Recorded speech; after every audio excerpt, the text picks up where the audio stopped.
गरीबों के लिए, एसटी एससी के लिए कभी भी उन्होंने गंभीर रूप से अपने सोच नहीं डाला। मैं सवाल करना चाहता हूं कांग्रेस वालों, ये जो उस दिन हंस रहा था जैसे असुर लोग रावण की राज्यसभा में हंसता है ना, ऐसे ही हंसने लगा था। किसका भविष्य को हंस रहा है? खुद का भविष्य को जो हंस रहा है। केंद्रीय मंत्री सर्बानंद सोनोवाल आज रांची दौरे पर है। इस दौरान उन्होंने बीजेपी ऑफिस में नारी शक्ति वंदन अधिनियम को लेकर कांग्रेस पर तीखा हमला बोला। पार्टी कार्यालय में आयोजित प्रेस कॉन्फ्रेंस में उन्होंने कहा कि लोकसभा में इस विधेयक के पारित न होने के मुद्दे पर कांग्रेस का रवैया निराशाजनक रहा है। सोनोवाल ने कहा कि सदन में कांग्रेस के नेता जिस तरह से प्रतिक्रिया दे रहे थे वह गंभीर विषय के रूप में अनुरूप नहीं था। वह आरोप लगाते हैं कि यह व्यवहार देश की महिलाओं के सम्मान के खिलाफ है। वह कहते हैं कि महिलाओं को अधिकार देने वाले इस महत्वपूर्ण विधेयक पर विपक्ष की राजनीति दुर्भाग्यपूर्ण है और इसके लिए देश की महिलाएं उन्हें माफ नहीं करेंगी। इस मौके पर बिहार की पूर्व मंत्री और जमुई की विधायक श्रेयसी सिंह भी मौजूद थी। दोनों ही नेताओं ने कहा कि भाजपा और एनडीए की सरकार महिलाओं के सशक्तिकरण के लिए प्रतिबद्ध है। सोनोवाल ने जोर देकर कहा कि जब तक केंद्र में एनडीए की सरकार है तब तक महिलाओं को उनके अधिकारों से वंचित नहीं होने दिया जाएगा। उन्होंने कहा कि महिलाओं को न्याय और सामाजिक राजनीतिक भागीदारी सुनिश्चित करना सरकार की प्राथमिकता है। उन्होंने नरेंद्र मोदी के नेतृत्व में पिछले वर्ष में महिलाओं के लिए चलाई गई विभिन्न योजनाओं का भी जिक्र किया और कहा कि इन पहलों ने महिलाओं को आत्मनिर्भर और सशक्त बनाने में अहम भूमिका निभाई है। भाजपा का लक्ष्य आधी आबादी को राजनीति, समाज और अर्थव्यवस्था में बराबरी का भागीदार बनाना है। हर क्षेत्र में अपना पारदर्शिता दिखाने में सफलता प्राप्त की है, तो इसलिए राजनीतिक क्षेत्र में भी उनकी पार्टिसिपेशन बढ़ाया जाए और 33% तक आगे ले जाने के लिए आदरणीय प्रधानमंत्री जी ने जो लगातार कदम उठाते आए हैं, इसी कदम को जमीनी हकीकत से जोड़ने के लिए 2 दिन का विशेष अधिवेशन बुलाया गया था, लेकिन कांग्रेस और उनकी साथियों ने महिला को अपमान किया। इस हमारे जो भी कदम, इस कदम के खिलाफ उन्होंने जो भी आवाज दी है, जो भी उन्होंने कार्यक्रम रचना की है, षड्यंत्र रचना की है, इसके जरिए उन्होंने देश के नारी समाज को अपमान किया है। तो इसलिए आज नारी समाज का पास वो शक्ति है, वो अनुभव है कि कांग्रेस और उनकी साथ समाजवादी पार्टी, टीएमसी, डीएमके ने कैसे साजिश रचना की है इस बिल को विरोध करने के लिए। सबने देखा है, अभी ऐसा कोई बात नहीं है। ये है इलेक्ट्रॉनिक जमाना है, इसमें कोई भी बात आप छुपा नहीं सकती। उनकी चेहरा अब उभर के आई है, कैसे उन्होंने नारी समाज को अन्याय करने के लिए पिछले कई दशक से षड्यंत्र रचना करते आए हैं। तो इसलिए ये जो पाप कांग्रेस ने की है नारी समाज के खिलाफ, हमारा बेटियों के खिलाफ, इसका सजा भुगतना ही होगा, क्योंकि भारत माता ने आज हमारे देश को दुनिया में एक मजबूत देश बनाने के लिए जो भी पिछले दिनों में मोदी जी के नेतृत्व में अपना शक्ति दिखाने का काम किया है, और अगली 2047 तक ये अमृतकाल यात्रा में हम चाहते हैं कि भारत आत्मनिर्भर भारत बने, भारत दुनिया का सर्वश्रेष्ठ विकसित राष्ट्र बने। उसी लक्ष्य प्राप्ति के लिए परम आदरणीय प्रधानमंत्री जी ने महिला को भी बराबर का, पुरुष का बराबर का मौका देने के लिए जो भी महत्वपूर्ण कदम उठाया है, ये सही है।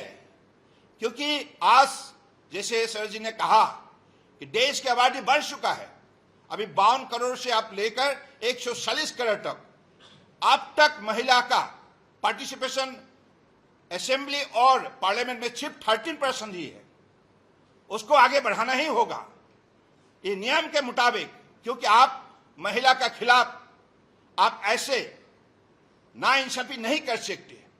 महिला को इंसाफ देना ही होगा, सामाजिक न्याय देना ही होगा, उनके अर्थव्यवस्था मजबूत बनाने के लिए कदम उठाए ही नहीं होगा। इज्जत से महिला कि अपने व्यक्तित्व में जो भी शक्ति है उसको आगे बढ़ाने के लिए एक माहौल खड़ा करना ही होगा।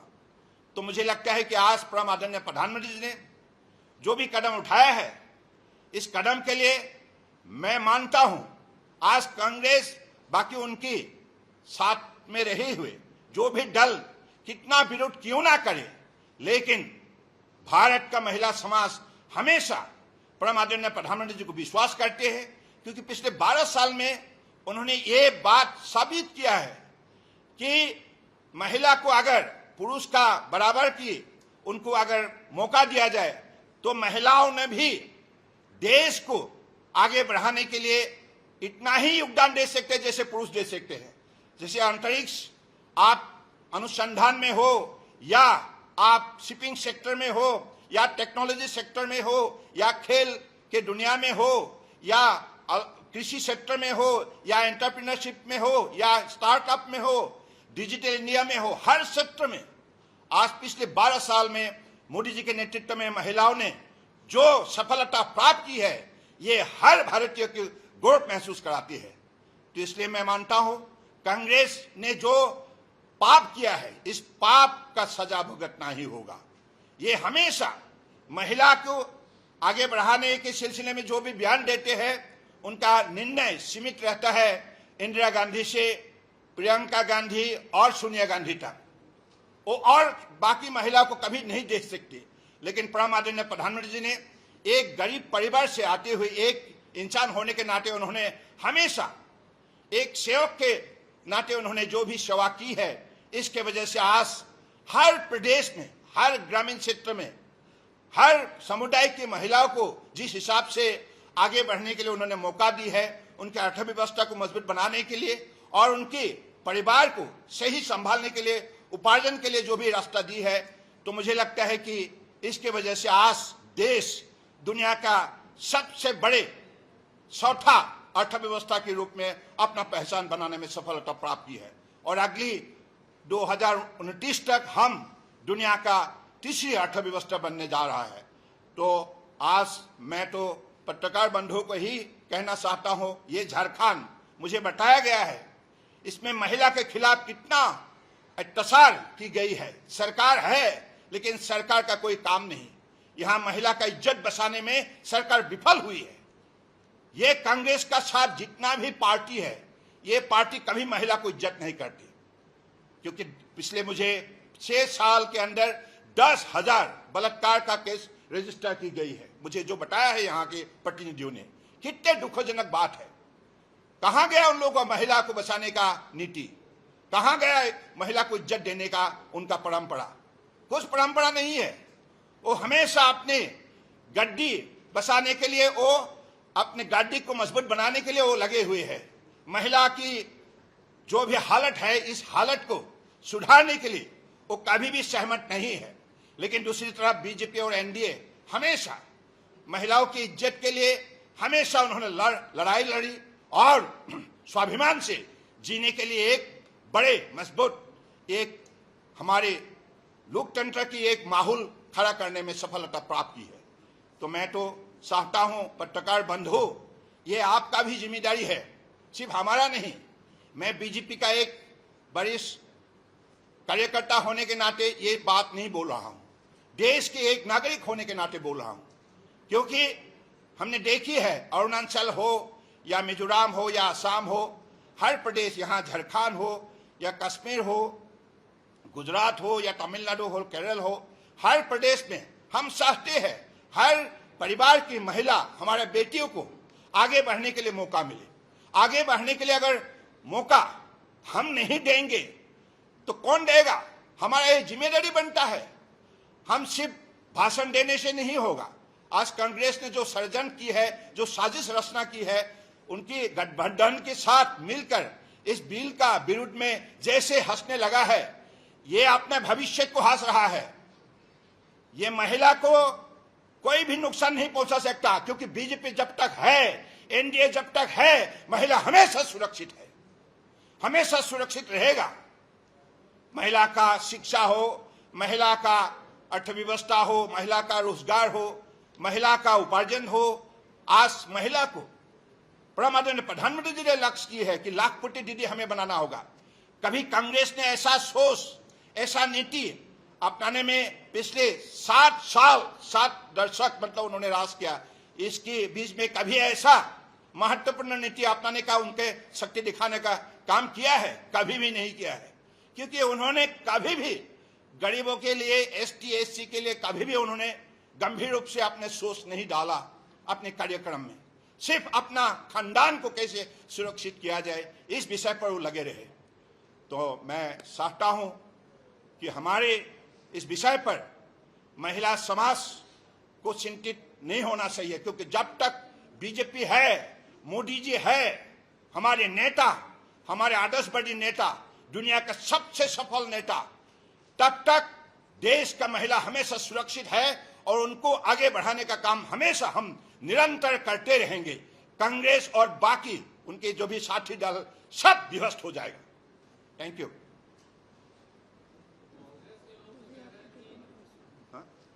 ओके, कोई बस ले लेंगे।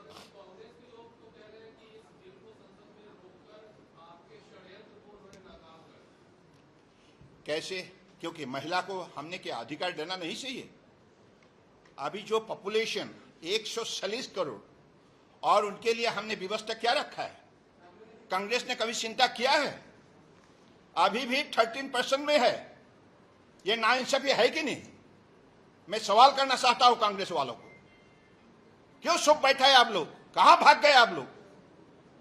ये जो उस दिन हंस रहा था जैसे असुर लोग रावण की राज्यसभा में हंसता है ना, ऐसे ही हंसने लगा था। किसका भविष्य को हंस रहा है? खुद का भविष्य को हंस रहा है। ये हमारे महिला समाज, स्वामी विवेकानंद जी ने हमें ये कह के गई है, जिस देश में नारी का पूजा होता है वही देश महान है। और ये परंपरा बीजेपी का पास है, ये मूल्य बीजेपी का पास है, एनडीए का पास है और रहेगा।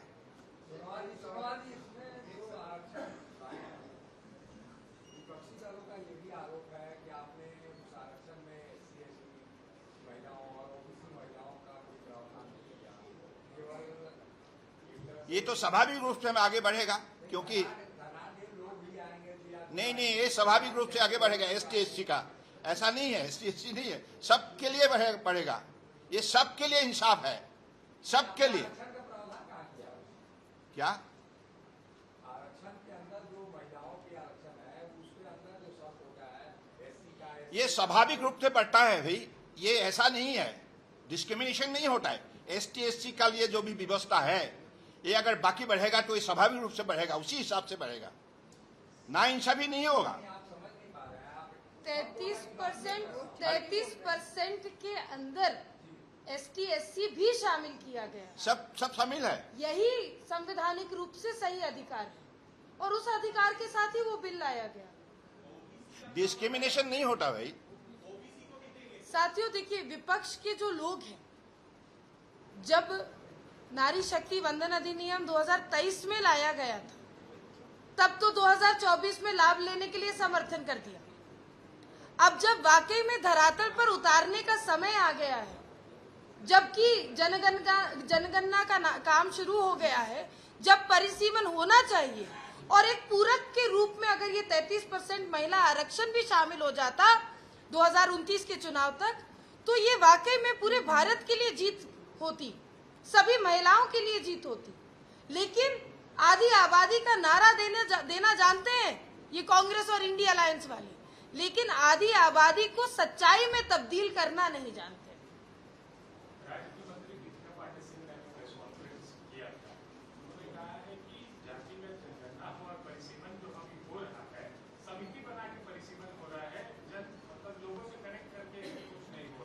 तो 2029 तक अगर हम इस कार्यक्रम को लागू करना चाहते हैं, तो आज जिस हिसाब से हम लोग 2 दिन का अधिवेशन बुलाया था, ये सही था। वो नहीं चाहते उसको लागू हो, क्योंकि कांग्रेस ने पिछले 40 साल में ये साबित किया है।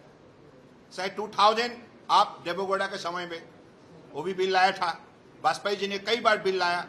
हम लोगों ने 2010 में राज्यसभा में तो अपोजिशन में रहते हुए भी सपोर्ट किया। आज कांग्रेस क्यों नहीं कर रहा है? उसका ये मतलब साफ है, वो नहीं चाहते। और देखिए, उनके एसपी की तरफ से कहा गया है कि मुसलमान के नाम में भी रिजर्वेशन होना चाहिए। इस देश में, इस संविधान में कोई ऐसा व्यवस्था नहीं है धर्म के नाम में रिजर्वेशन। तो इससे साफ है वो पलायन करना चाहता है। They do not want to take the initiative firmly for the cause of the women in the country. They do not want women to be honoured, women to be empowered, women to be स्ट्रेंथन्ड।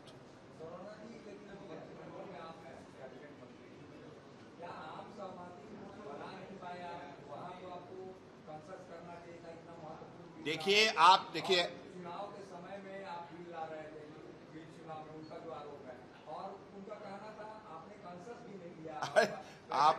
आपने कांग्रेस का रणनीति पर आपने खुद आपका सवाल सीमित रखा है। आप ब्रॉडर पर्सपेक्टिव में देखिए, देश को देखिए, कन्याकुमारी से कश्मीर तक देखिए, अरुणाचल प्रदेश से गुजरात तक देखिए, सभी प्रदेश की सभी जनता को अगर इंसाफ देने का कोई बिल है, this is the right way of proceeding. प्रभातखबर.com, विश्वास वही, रफ्तार नहीं।